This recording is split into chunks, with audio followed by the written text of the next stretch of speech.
বন্ধুরা, কেমন আছো সবাই? আশা করি সকলেই ভালো আছো। আমার চ্যানেলে সবাইকে স্বাগত জানিয়ে আরও একটা নতুন ভিডিও শুরু করছি।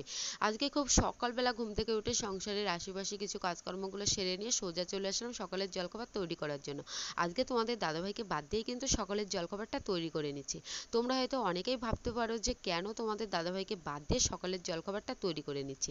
আজকে যেহেতু শ্রাবণ মাসের চতুর্থ সোমবার ছিল, এটা যেহেতু এই শ্রাবণ মাসের লাস্ট সোমবার হতে চলেছে, তাই কিন্তু তোমাদের দাদাভাই এই সোমবারটা পালন করবে। তাই তো তোমাদের দাদাভাই আজকে অনেক তাড়াতাড়ি কিন্তু দোকানে চলে গেছে। তো দোকান থেকে বাড়িতে ফিরবে একটাই। তো বাড়িতে এসে তারপরে আতপ চালের ভাত রান্না করে একবেলা মতো কিন্তু খাবে, মানে দুপুরবেলার দিকটা।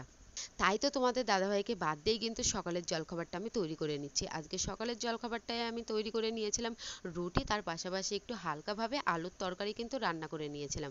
যে সমস্ত মানুষজন, মানে আমার শ্বশুরবাড়ির মানুষজন কিন্তু আগে আমার ইউটিউবে ভিডিও করা কিন্তু পছন্দ করতো না, মানে কোনো রকমের ভিডিও করা তারা কিন্তু পছন্দ করতো না। কিন্তু সেই সব মানুষগুলোই যে এখন ভিডিও দেখে এত বেশি পছন্দ করে।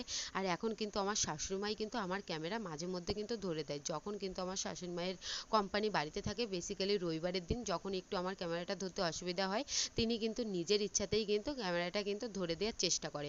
তো যাই হোক, এটা ভেবে কিন্তু অনেক খুশি হয় যে যাই হোক, যে সমস্ত মানুষগুলো আগে আমার ভিডিও সেরকম একটা পছন্দ করতো না, ভিডিও করা নিয়ে নানান আপত্তি করতো, সেই সমস্ত মানুষগুলোই কিন্তু এখন আমার ভিডিও দেখে পছন্দ করে আর আমার কিন্তু ফোনের ক্যামেরাটাও কিন্তু ধরে দেয়। তো সকালের জলখাবারটা বানিয়ে নিয়ে ঘর বারান্দা মুছে নিলাম, আর মায়ের যে কামরাটা সেই কামরাটাও কিন্তু মুছে নিয়েছি। আর আজকে হচ্ছে তোমাদের দাদাভাই কিন্তু মায়ের কামরাতেই কিন্তু ওই আতপ চালের ভাত রান্না করবে আর কি। তো এখানে হচ্ছে এর জন্য তোমাদের দাদাভাই আসার আগে আগে সমস্ত বাড়িঘর কিন্তু বেশ ভালো করে কিন্তু আমি মুছে নিয়েছি। তারপরে কিন্তু সোজা চলে আসলাম হচ্ছে রান্না করার জন্য। আর এই কচু শাক কিন্তু আমার শাশুড়িমাই কিন্তু এনেছিল। আর দেখো, এই ক্যামেরাটা কিন্তু আমার শাশুড়িমাই কিন্তু ধরে দিয়েছে। তো প্রথম প্রথম যেরকমটা ধরেছে আর কি, এটাই কিন্তু অনেক। তো অনেক সংসারে কিন্তু দেখা যায় যে শাশুড়ি বৌমার কিন্তু কোনো মিল থাকে না, কিন্তু আমার সংসারে কিন্তু সেটা কিন্তু একেবারেই কিন্তু ভিন্ন। তো কেউ এখন আমাদেরকে দেখে বলতেই পারে না যে শাশুড়ি আর বৌমা। তো এতটা মিলেমিশে কিন্তু আমরা থাকি। তো তোমরা সকলে আশীর্বাদ করো যে আমরা যাতে এরকমভাবেই সারা জীবনটা যাতে পার করে দিতে পারি। তো এখানে হচ্ছে কচু শাকগুলো আমি একটু কেটে দিচ্ছিলাম, মানে কচুর ডাঁটা। তারপরে কিন্তু আমার শাশুড়িমাই কিন্তু কেটে নিয়েছিল। তারপরে এই যে সিদ্ধ করে নামিয়ে দিয়েছে একটা ঝুড়ির মধ্যে। আর যেদিন আমার শাশুড়ি মা কিন্তু একটু বাড়িতে থাকে, সেই দিনই কিন্তু একটু শাক সবজি একটু বেশি পরিমাণে খাওয়া হয়। আর আমার শাশুড়ি মায়ের হাতের যে কোনো রেসিপি খেতেই কিন্তু দুর্দান্ত লাগে। তো এখানে হচ্ছে আবার কিন্তু কচুর যে ডাঁটা বলে সেগুলো কিন্তু সিদ্ধ করতে বসিয়ে দিয়েছে।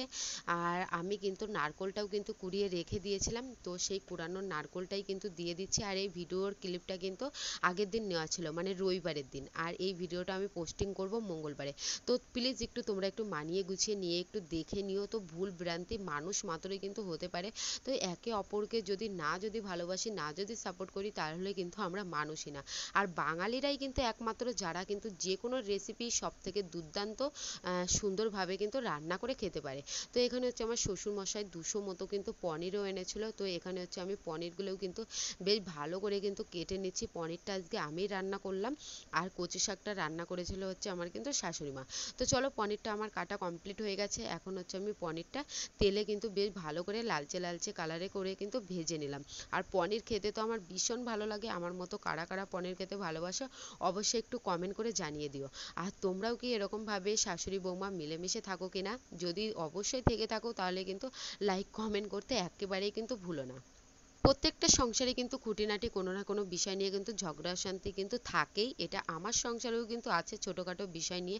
কিন্তু সেই জিনিসটাই যে গভীরভাবে চিন্তা করে যে সবসময় যে ধরে রাখতে হবে সেটা কিন্তু নয়। তো এখানে হচ্ছে রান্না বান্না করার পাশাপাশি ইউটিউব দেখে নিমকি বানানোর রেসিপিটা আমি দেখে নিয়েছিলাম। তাই প্রথমে এখানে হচ্ছে আমি অল্প করেই কিন্তু নিমকিগুলো বানিয়ে নিয়েছি। তো প্রথমবার ট্রাই করে যে এতটা যে সাকসেস পাবো সেটা কিন্তু আমার কল্পনাতেও আনতে পারিনি। আর প্রত্যেকটা নিমকি যে এত সুন্দর ফুলেছিল। তারপরে এখানে হচ্ছে আমি কিন্তু চিনির শিরাতে কিন্তু বেশ ভালো করে কিন্তু আমি ভিজিয়ে নিলাম। আর খেতে কিন্তু দুর্দান্ত হয়েছিল। তোমরা তো দেখে বুঝতেই পারছো যে কতটা সুন্দর হয়েছে।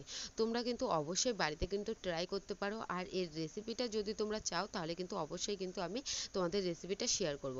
তার পাশাপাশি কিন্তু তোমাদের দাদাভাইও কিন্তু বাড়িতে চলে এসেছিল। তো ওর নিজের জিনিস সমস্ত কিছুটা কিন্তু নিজেই গুছিয়ে নিয়েছে। আর আমি টুকিটাকি কড়াইটা, তারপরে হচ্ছে যেখানে রান্না করবে 3টে ইট সমস্ত কিছু কিন্তু ধুয়ে বেশ ভালো করে রেখে দিয়েছিলাম। তো এই যে তোমাদের দাদাভাই এখানে হচ্ছে ধুতিটাও কিন্তু পরে নিয়েছে। এখন হচ্ছে শিব ঠাকুরের নাম করে কিন্তু আতপ চালের যে ভাতটা বলে তো সেটা কিন্তু রান্না করে নেবে। আর দুর্ভাগ্যবশত কিন্তু এখানে কাঁচকলাটা পাওয়া যায়নি, তাই কিন্তু আলু আর হচ্ছে আতপ চালটাই কিন্তু রান্না করবে। আজকের ভিডিওটি কিন্তু আমি সেরকম একটা বড় করতে পারলাম না, আর ভিডিওটি কিন্তু অন্য দিনের তুলনায় হয়তো সেরকম একটা ভালোও হয়নি। তোমরা একটু মানিয়ে গুছিয়ে প্লিজ একটু দেখে নিও, কারণ তোমাদের মাঝে আমি ভিডিও আপলোড দিতে না পারলে আমার একেবারেই ভালো লাগে না, কারণ তোমাদের মিষ্টি মিষ্টি কমেন্ট পড়তে আমার ভীষণ ভালো লাগে। তো চলো দেখা হবে।